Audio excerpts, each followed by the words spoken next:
In the world of hospitality, we are right on the edge of a massive AI revolution. But as we start to embrace all this new technology, a really crucial question comes up. How do we make sure that our search for efficiency doesn't end up costing us our ethics? That's exactly what we're going to dive into today. And this quote right here, it really gets to the heart of the matter. Ethics in AI isn't some feature you can just decide to add on later. No, it has to be the very foundation we build a trustworthy and successful future on. For future leaders like you, this is going to be the standard you're expected to meet. Hello and welcome. My name is Host Speaker, and as a hotel AI expert, it is my absolute pleasure to warmly welcome all of you, the students of Europe Hotel School, to your online learning journey. We're delighted to have you here. So let's connect that foundational principle we just talked about to the real day-to-day world of hotel operations. So let's get right into it. AI is no longer some sci-fi concept. It is happening right now in hotel operations. It's already being used to make huge decisions about who gets hired, how performance is evaluated, and who gets promoted. And the promise is pretty clear: more efficiency and decisions based on actual data, not just, a gut feeling. But of course, with all this incredible power comes a really critical risk. When we start handing over these important decisions to algorithms, what's the hidden danger we're accidentally inviting into our hotels? Well, that danger has a name. It's called algorithmic bias, and this, right here, is the central challenge that every single future leader in hospitality, every one of you listening, is going to have to understand and, more importantly, manage. So what is it exactly? Well, to put it simply, algorithmic bias is when an AI system keeps making decisions that are unfair or discriminatory. Now, the AI isn't being malicious. It's really just a reflection of us. It learns from the data we give it. And if that data is full of our own human biases about gender, race, or age, well, the AI is going to learn those biases, and sometimes it can even make them worse.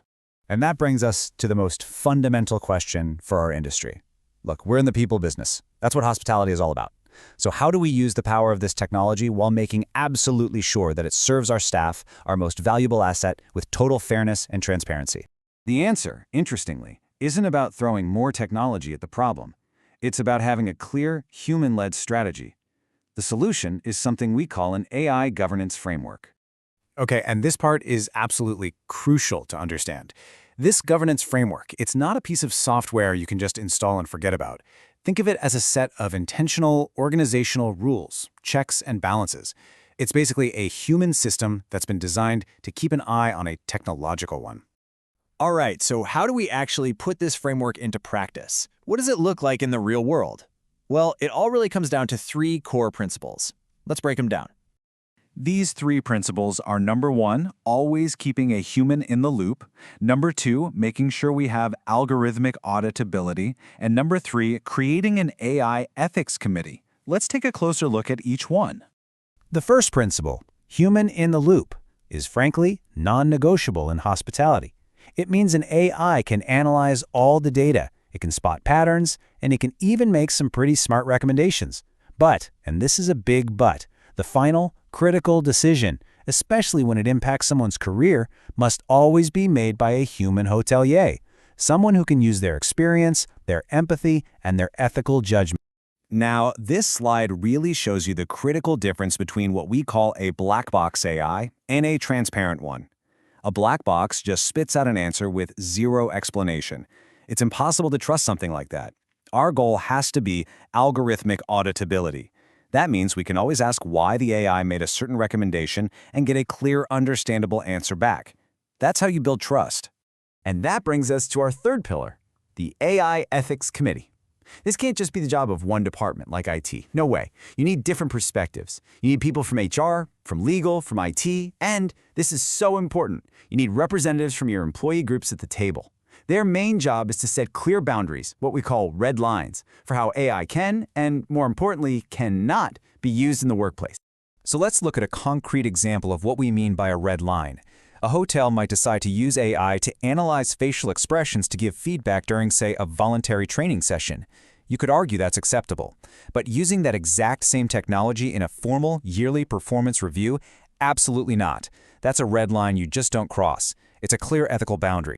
Okay, so after all this, what's the ultimate goal here? What are we trying to achieve? Well, When you put these principles into place, you're doing so much more than just managing risk.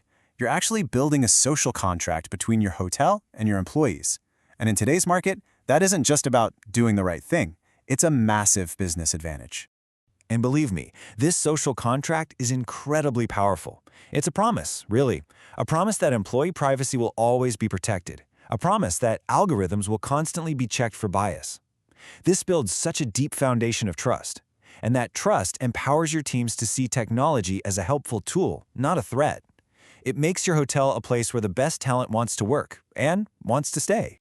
You know, when you get right down to it, it all comes back to this one idea. Trust is born from understanding. When your team truly gets the how and the why behind the technology you're using, that fear of the unknown gets replaced by confidence. They'll actually embrace these tools because they know the system was designed to be fair and to help them succeed. And that, of course, brings us right back to you, as the next generation of hospitality leaders, putting these ethical frameworks in place, and just as importantly, defending them. That's going to be your responsibility. See, at Europe Hotel School, we're all about empowering you not just with practical knowledge, but with a future-ready professional mindset. And being future-ready today means so much more than just knowing the tech. It means having the wisdom and the integrity to lead ethically. Understanding AI governance is a huge part of that. So I want to leave you with one final thought to carry with you. As you step into your careers, as you move into positions of leadership where you'll be the one making these kinds of decisions, I want you to think about this. What will your red line be?